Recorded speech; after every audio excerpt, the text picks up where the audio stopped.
I love it. I love it. I love it. I love it. I'm so excited to listen to the rest of the episode. For your new YouTube videos, keep doing what you're doing. Also, your voice is so relaxing. Great topics, amazing delivery. You are an inspiration always. Thank you for putting your gifts Never stop. into the world.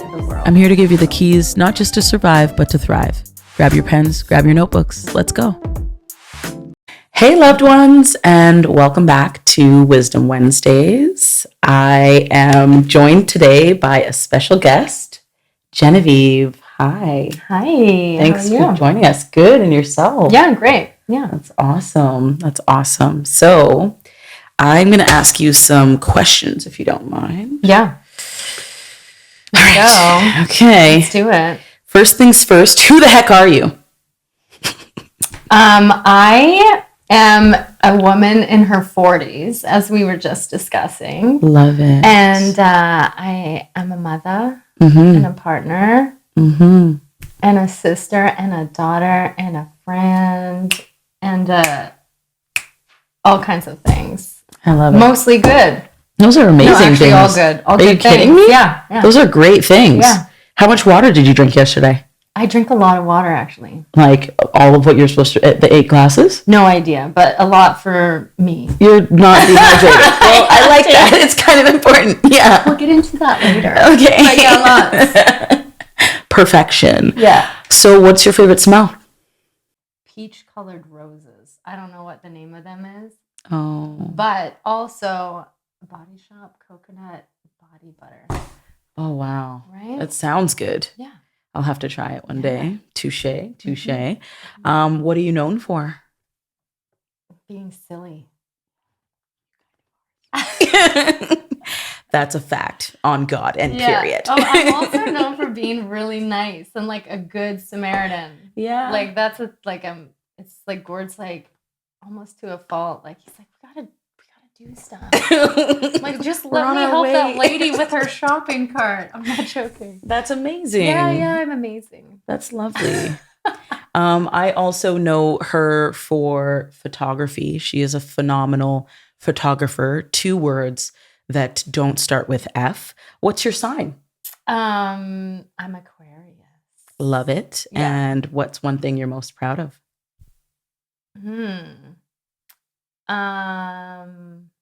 Oh man. Mm-hmm.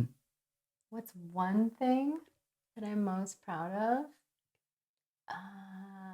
I think it's like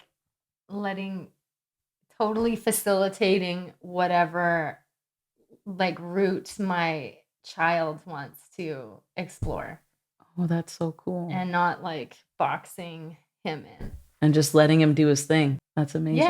Yeah. I like that. Mm-hmm. That's a good thing to be proud of for sure. Mm-hmm. Now, it's an emergency. You're running out of blood. What's your blood type? It's you know what type it is? It's the type that needs like more because it's running out of my body. Okay, you're I just did, save though. me. Take I'm tests. O. I think I'm O something. Oh, something. Could Okay, be totally wrong. They'll though. test your blood. I'm You'll be probably fine. Gonna die. No, you'll be. I'm going to perish. No more questions. That's the last Loud question. funeral now. Well, you'll figure it out from now on. You got to check that out. It's kind of important. Yeah. Fly by night blood type. Yeah. Yeah. What's your lucky number? 5. Shoe size. 10. And what the heck are you doing here?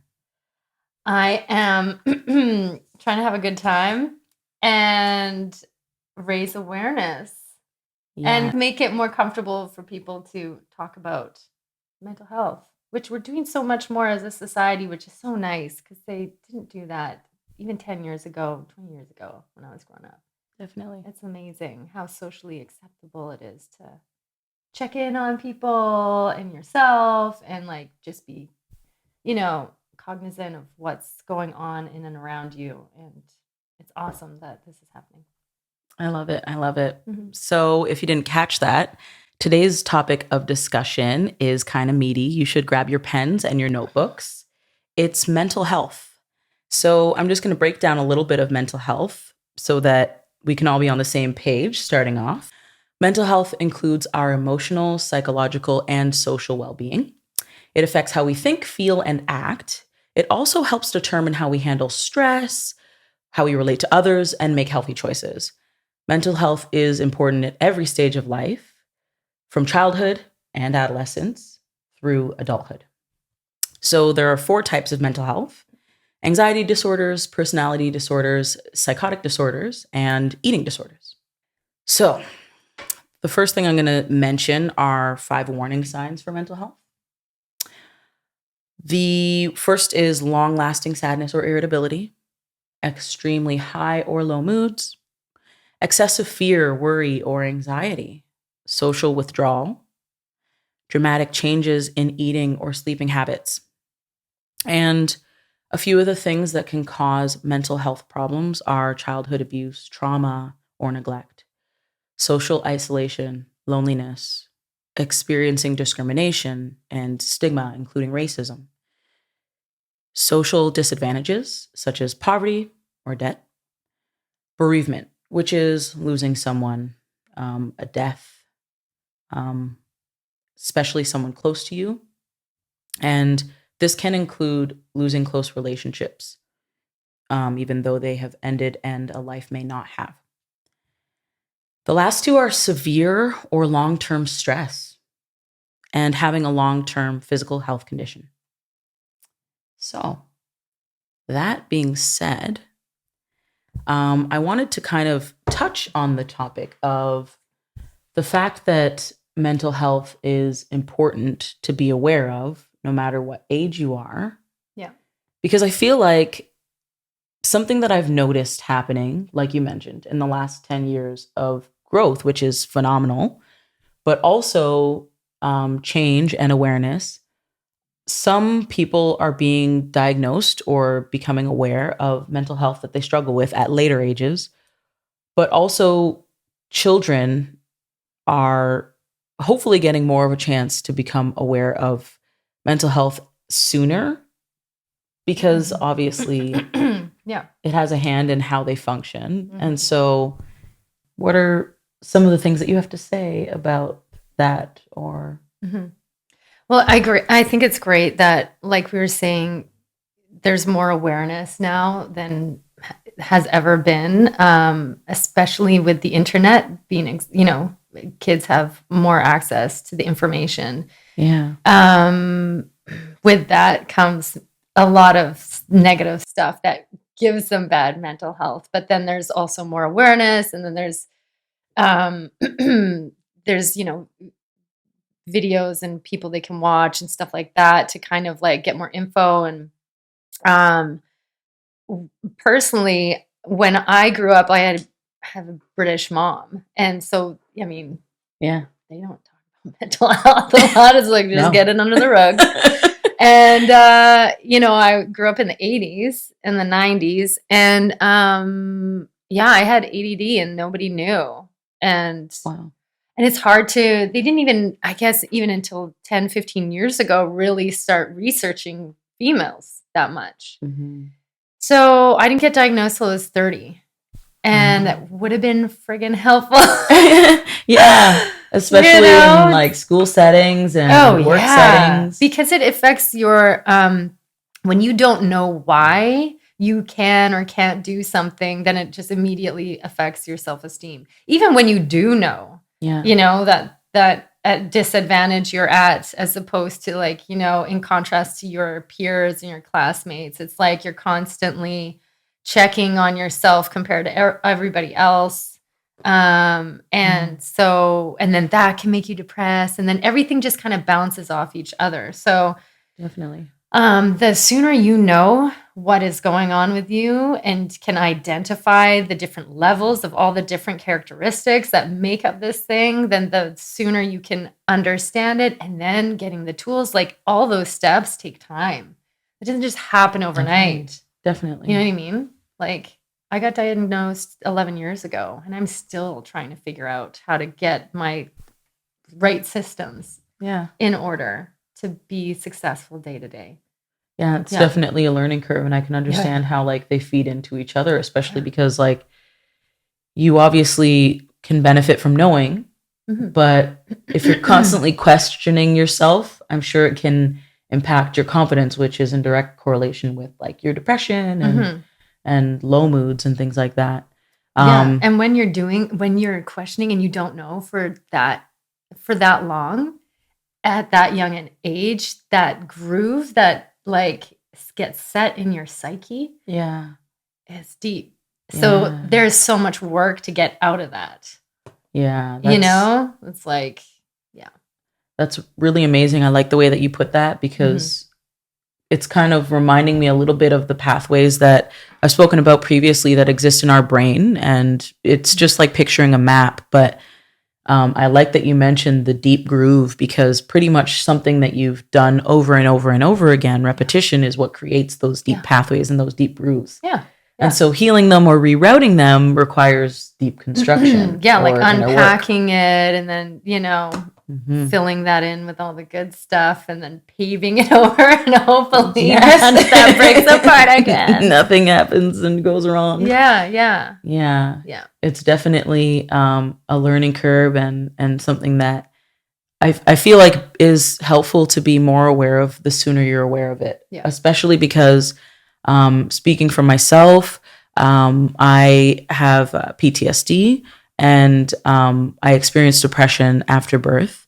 So, when it comes to those kinds of disorders and having like grooves that are really, really deep, you pretty much are trying to recreate pathways. But one of the things that should help you if you find out sooner is finding out what medication works for you.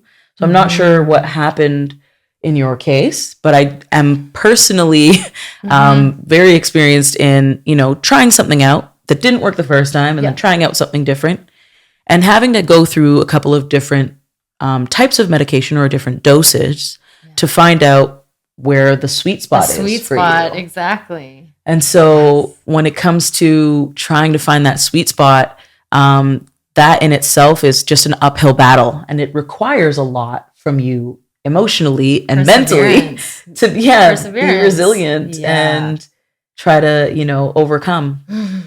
Yeah. Like right before I came here, I had a phone appointment with my mental health doctor. And I'm on Adderall for my ADD, but I've literally over the 10 years tried every single thing that's on the market in Canada and gone back to a couple and it's like, it's still, I'm on 2 other things for other things. And it's like, so I've got 3 things. So you've kind of got all these different things that you're working with and then you want to get to the right level, but not too much, what I mean? Like cleaning your oven at 4 a.m. It's a bit of a juggling act. Yeah, totally. Yeah. I just wanted to, be open about that, especially because sometimes people feel like they don't want to face the fact that they might be struggling with mental health and stuff like that because they're worried that immediately they're going to be prescribed medication. That's one of the things that is kind of cultural when it comes to what I've experienced is a lot of my family members have been like, it should be holistic. There should be a natural way. God can heal you or things like that. And it's tough because obviously you want to, stick with tried and true and trust the older and wiser individuals in your life. But also technology has advanced so much. The medical world has made so many strides. And like I said, the sooner you get a chance to figure out what your balance is, the better off you are for a longer period of time. Now, of course, that can change over time as well. However, another stigma is that people don't want to be kind of judged for their mental health. Oh, yeah. That was a big thing for me because I actually, I kind of had like, I moved back from overseas. And then it was like a series of unfortunate events occurred. And a friend died in her sleep, like a stroke. And that like 2 weeks after I got back. And then a week after that, my mom got diagnosed with vascular dementia. And then like this thing happened and that thing happened. And then there was like, my friend got postpartum, and then there was like a breakup of the friendship. And it was a huge loss. And then I had broken up with somebody before I moved back. And so it was just like intense, yeah, stressful situation for a long time. Yeah. And then I'm like trying to work, and I'm trying to do all these things. And then finally I was like, I'm not doing okay. And so I had been prescribed throughout the years, because I was always like a depressive from high school, like, okay, take these antidepressants. And I was like, I don't need them. I don't need to do it. I'm going to be fine. I don't need pills. Like, I'm weak if I take pills or whatever. And then I was more cool with the idea, but then somebody very close to me that I really valued that person's opinion on a lot was like, you just need to think about people that have a worse life. And then, it makes it, then things, and I'm like, okay. And so I never did. And I went through my dad's death in my early 20s, and like alcoholism and all these things, and traveling like crazy and partying and lots of relationships and imbalance. Total. And like so many ups and downs. And then when I went to a walk-in, and she was like, you should take antidepressants. And I'm like, really? Like, really? And I'm like, yeah. You're like, I don't even know you. She's like, you clearly are in need of something. And I was like, okay. And then, so I said yes for the first time since I was like first told to go on them at 16, and I was 30. Wow. And then I took them at the beginning of August. And then like 3 weeks later, I was like A-okay, but like really okay. Like very, very, very okay. But they take about 4 to 6 weeks to kind of kick in. Yeah. So that's another contributing factor. Yeah. Hurry up and figure this out kind of thing. Yeah. But my body, lo and behold, can't metabolize antidepressants on its own. Wow. So it goes up, but then it goes up and it keeps going up. And then it sent me into a hypomania. Wow. And I didn't really realize, because I'd never had one. And I just woke up and I was like, I'm in a good mood. Things are good.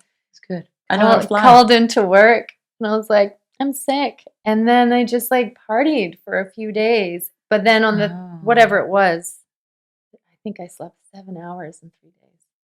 That's insane. Yeah. And then I woke up and I was like, oh, I wasn't as high anymore. And then I ended up going with my sister to the ER. And we're sitting there waiting at triage. But then I'm like spiking up and down, boom, boom. It was intense. And then, see a bunch of different specialists, interviews, whatever. And then they said, you have bipolar. You were at the ER for yourself. Yeah. Oh my God. Yeah. And then they were like, you have bipolar 2 and generalized anxiety disorder. And I was like, no, I don't. I was like laughing, and I'm like, good one. What do I really have? And she was like, you really have it. And I was like, but then I was like, okay. But I mean, that was drug induced. Yeah. So the drugs were so helpful because it got me to like uncover like that there could be this thing, and all these other things that I had that weren't getting diagnosed. Yeah. So it was just kind of this stroke of luck that kind of I put off for like 15 years. And it could have changed my life drastically, and I could have had a totally different trajectory had I just like not worried about what other people thought, and Yeah, definitely. But then and then like within the year after that, I got diagnosed with EDD, and that made a lot of sense.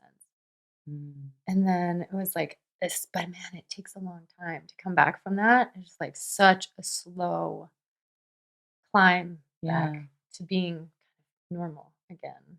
Yeah. Yeah. And I can totally understand that, fast fall, slow climb. Yeah. Especially because when you're trying to figure out like what's happening with your mental health, and you have side effects from your medication that make your mental health worse. Oh, but then after that, I didn't want to. They were like, "You should go on disability," and I was like, "Nope, not doing that. Like, just No. that's enough out of you. You've done on enough. way too much. Thank you very much.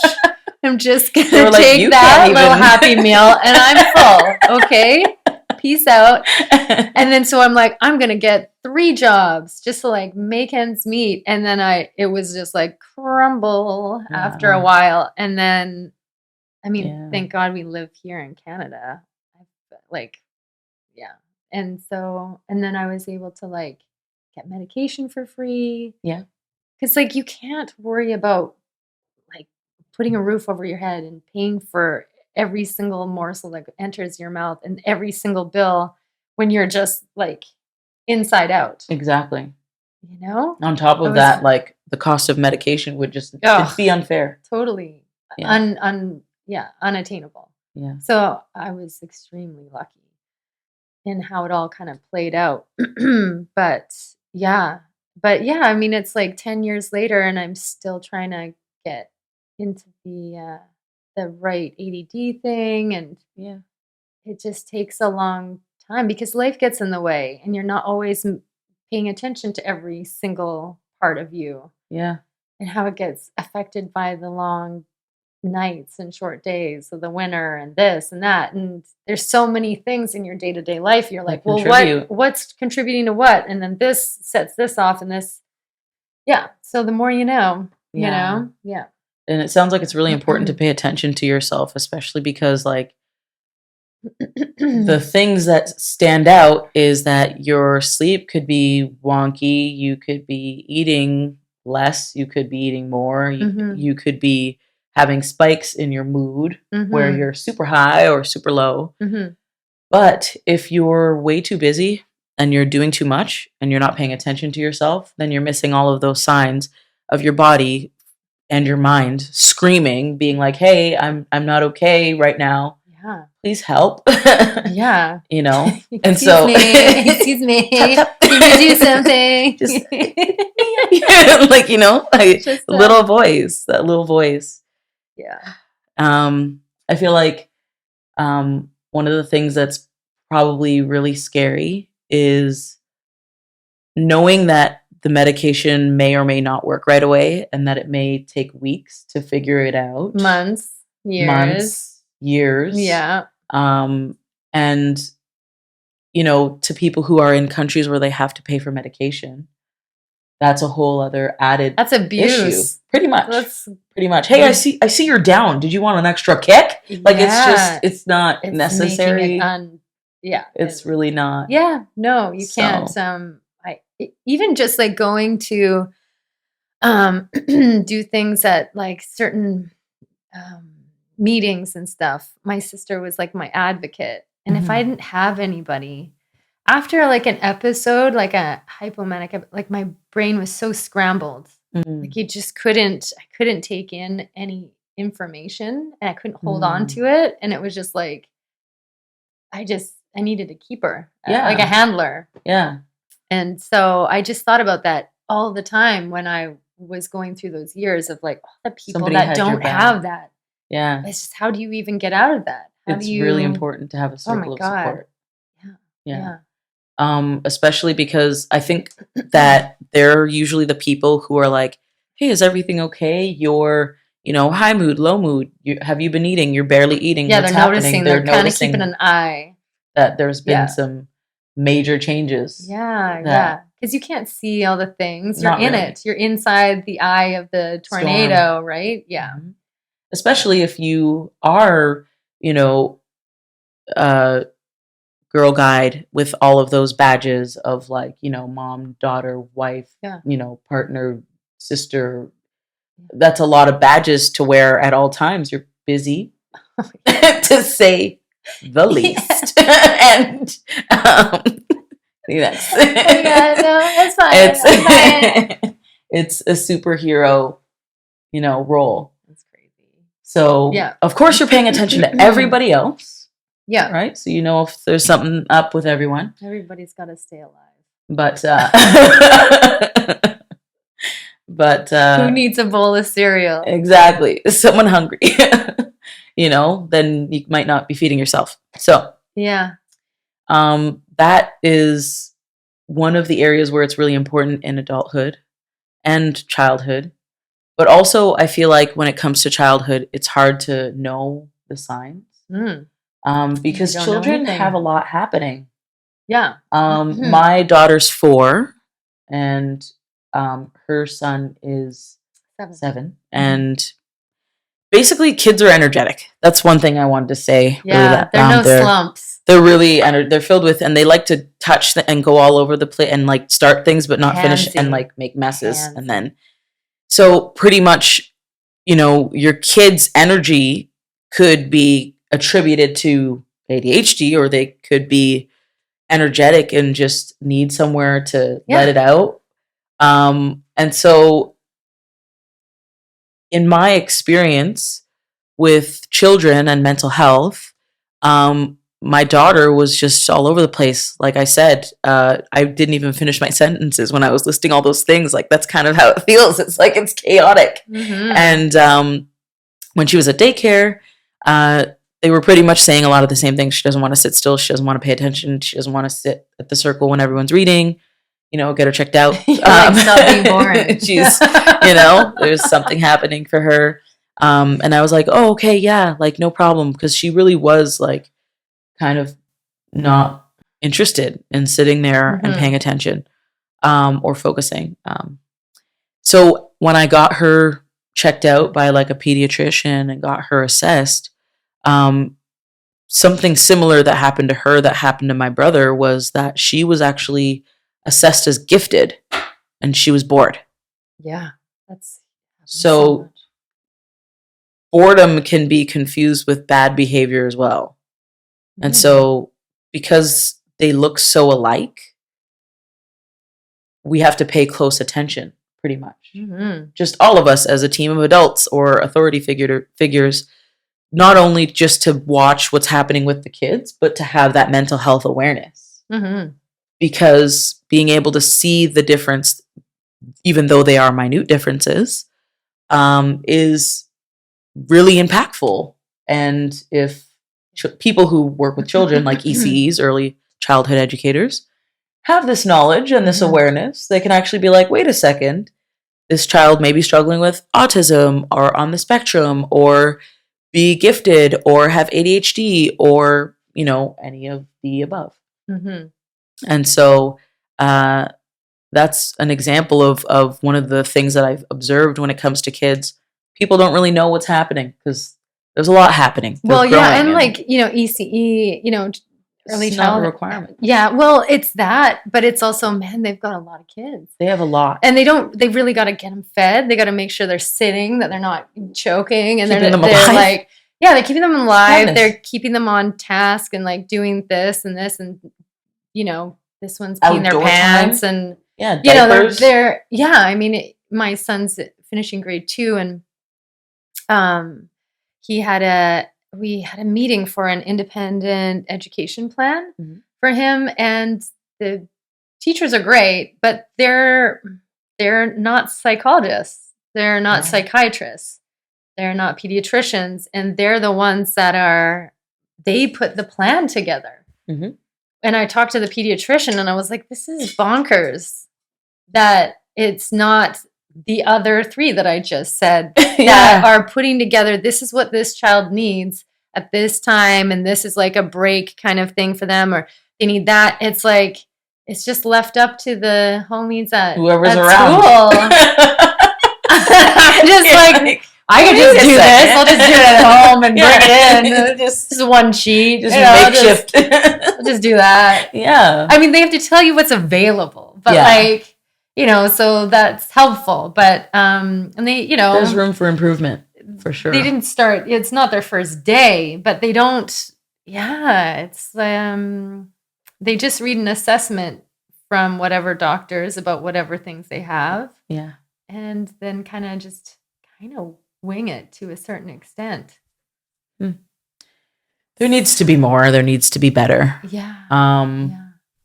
One of the reasons why I feel like there needs to be more as well, I know I'm doing a bit of ping pong here, bouncing between kids and adults, is when it comes to like psychiatrists and therapists, they're not free. So you have to pay for therapy sessions. Yeah. So if you're having to choose, unfortunately, in a really expensive city such as Vancouver, where we are right now, you might decide to afford your rent or food or, you know, work clothes or your child's daycare or gasoline, which is insane. Nobody can afford it. A therapist is crazy.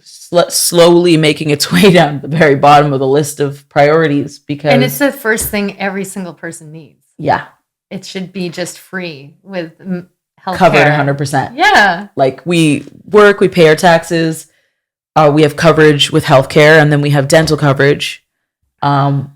We need to slide dental coverage just soon. Yeah. But that's only for up to a certain amount a year that you make. And then it's crazy because I mean idealistically if everybody was in therapy, we'd need a lot less of the other services that are, overwhelmed. So it's kind of like we're just putting a Band-Aid on everything, but I don't know, I guess it gives certain people jobs.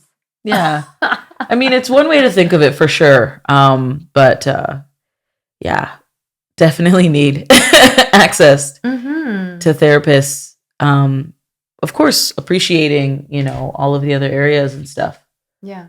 I mean, with my kids' school, there's the school counselor is amazing. Yeah. And she's got over 200 kids that she has to see. Wow. What? That's insane. You can't see 200 thoroughly, kids at least on a regular basis. Not possible. It's she bounces between all these schools. Like, wow. Yeah, that's just it's crazy. Yeah. Yeah. So there's definitely a lack in these supports that directly relate with mental health, whether or not it's in the school system or for adults.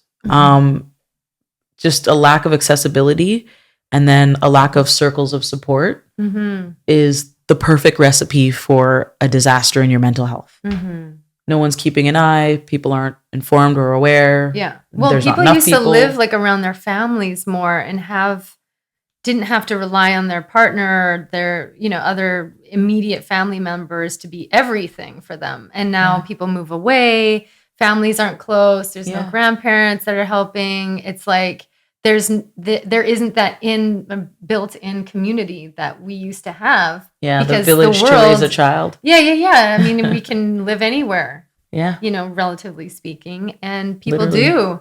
And so people are just stretched thin everywhere. Yeah. And just kids on a good day with the right amount of support, it's a lot.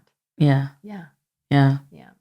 So if you could change one thing about like how people have to deal with their mental health, what's the first thing that you would change? Because I know that we mentioned a few, but like just in a day-to-day thing, what people that would just like immediately affect. Okay, it's sleep. Yeah, it's sleep. Sleep is everything. Sleep is life. It is everything.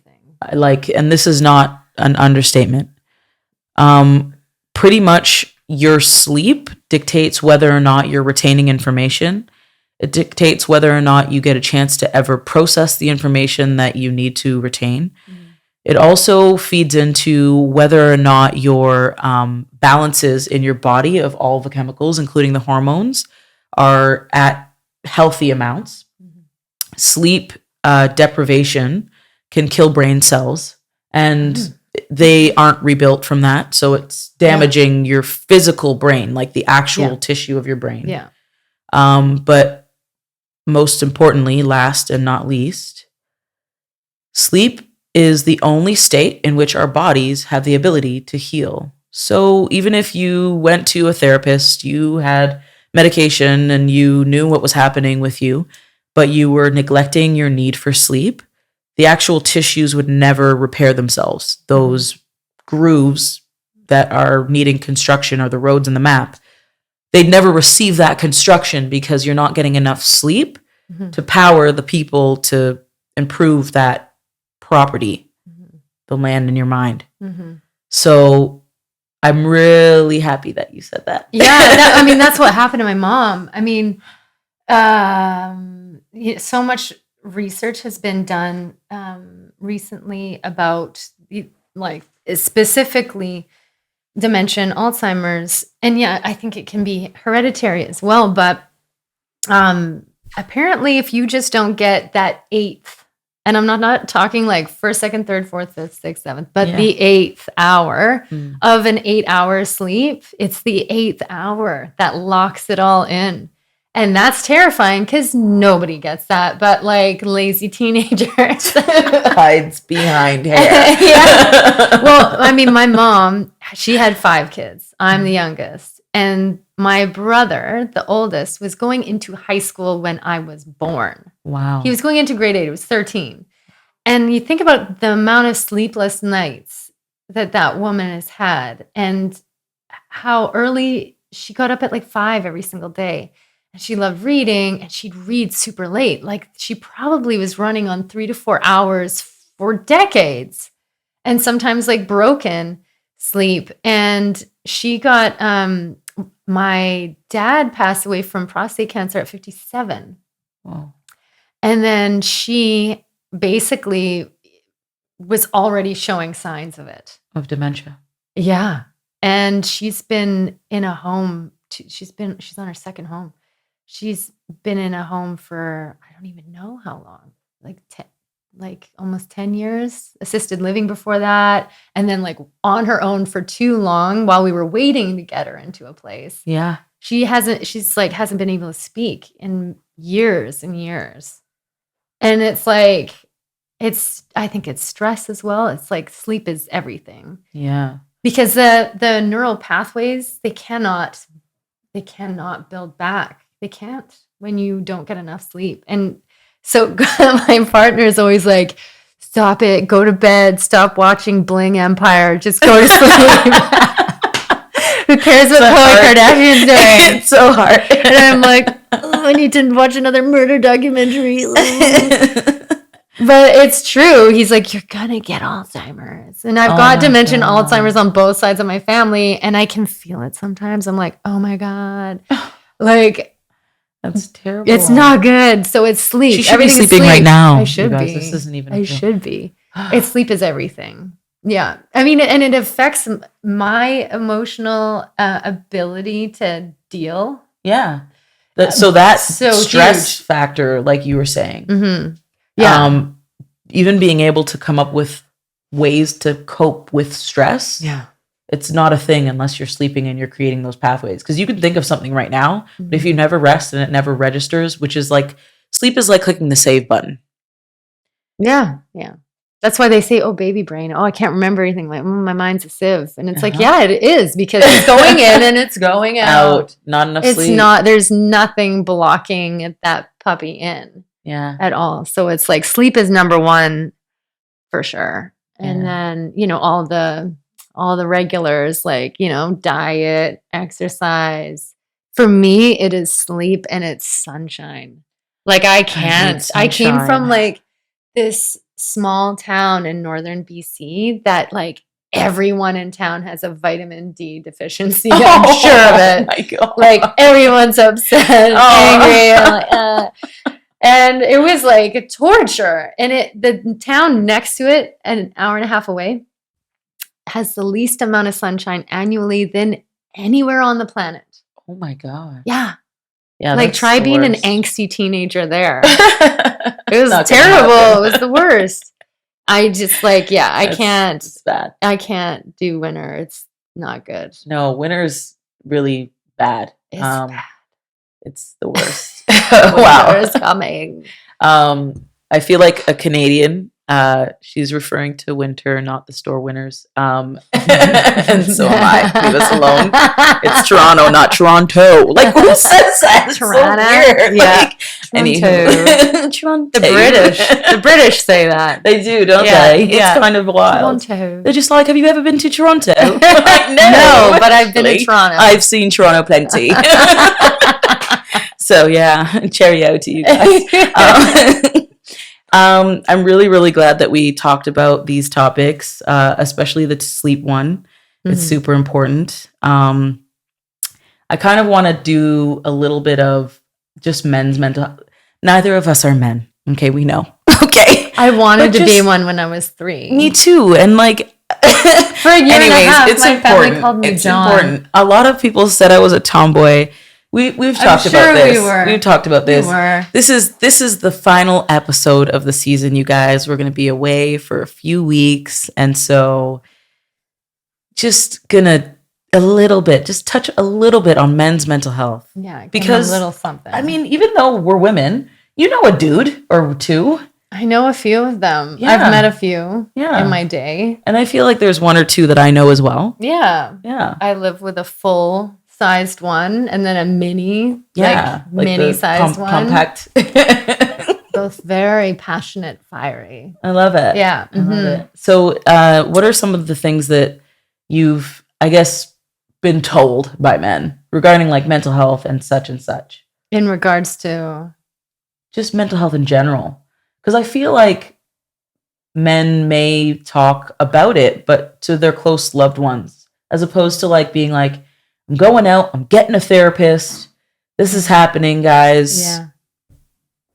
I mean, the person I'm with is pretty evolved. So I think he at times has come around to like, oh yeah, maybe I should see somebody.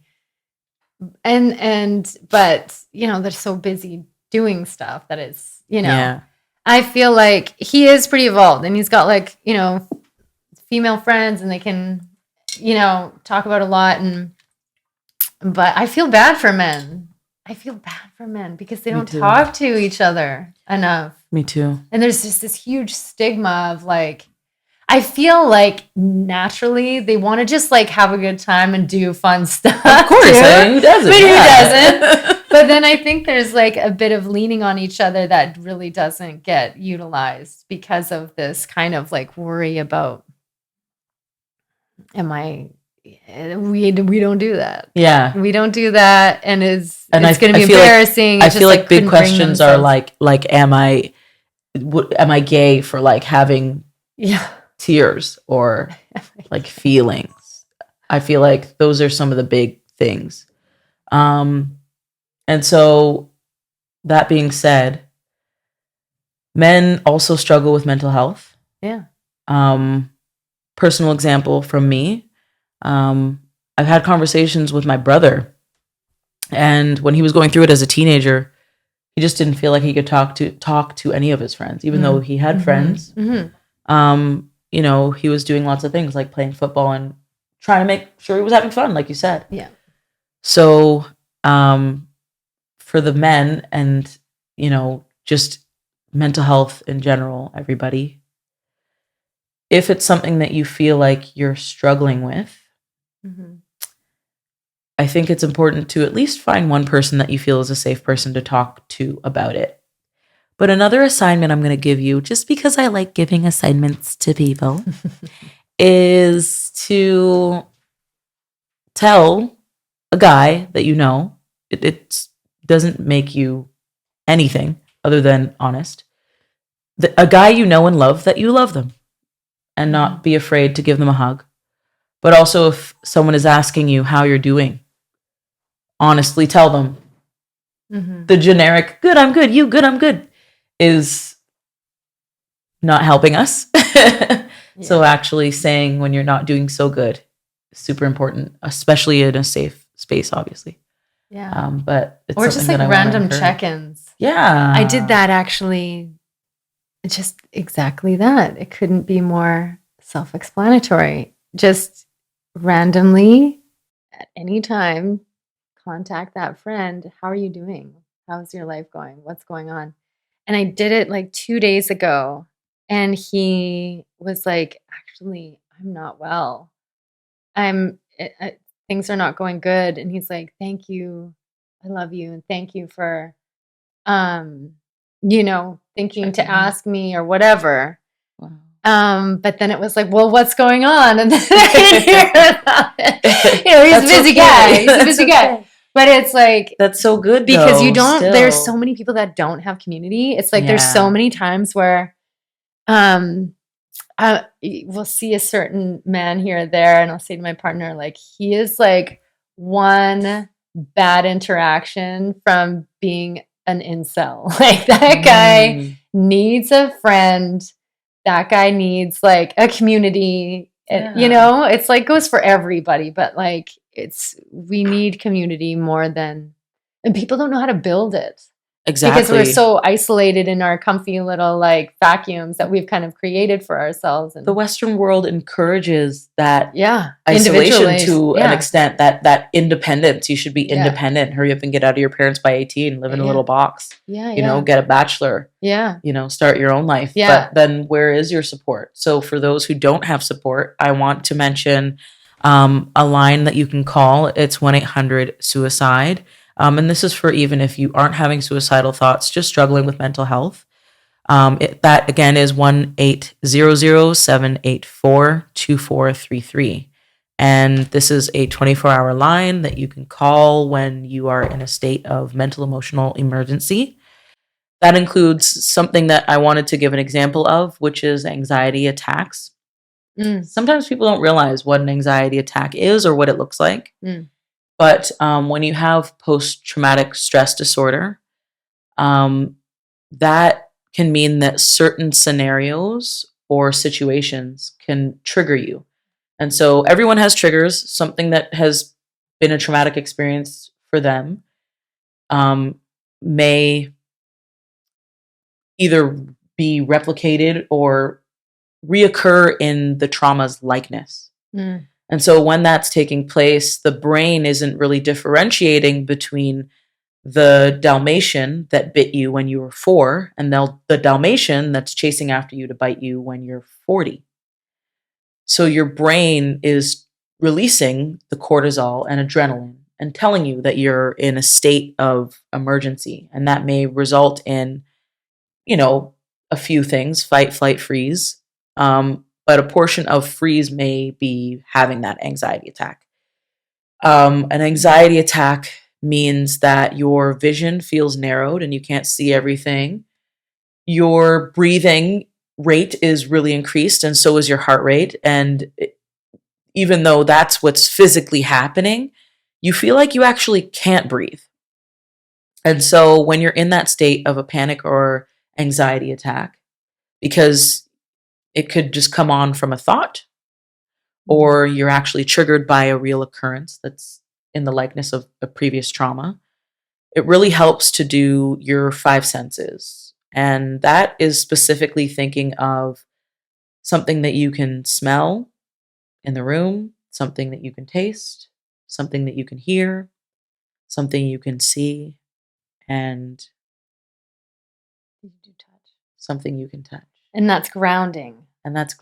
Yeah. So just counting down those things and going through those 5 senses should bring you back to present moment and provide a calming sanctuary for your mind. And it takes you out of your head in a way. Give you a chance to, like Jen said, be grounded. And it helps to be seated. I feel like may naturally happen when you're having an anxiety attack. You're like, let's get low. I've just been sitting on the ground like, I don't want a concussion as well. Yes, that's never fun. So we're going to avoid all concussions. Yeah. But so this is really mean, but because you don't know that I'm going to ask you to suggest a song of the week. But before that, I'll give you some time to think by saying, if you like what you heard, feel free to click the like button, comment, subscribe, help us beat the algorithm. And you can follow us on any platform. Myself at Keyosha 333, and Jen's handle is at Jen Monroe Photography. Jen Monroe Photography. See, I told you she's known for photography. Check her out. Check out some of her stuff. It's really good. Now, I'm going to jump into the song suggestion of the week, which is... I think it's Feels So Good by Mace. Very nice choice.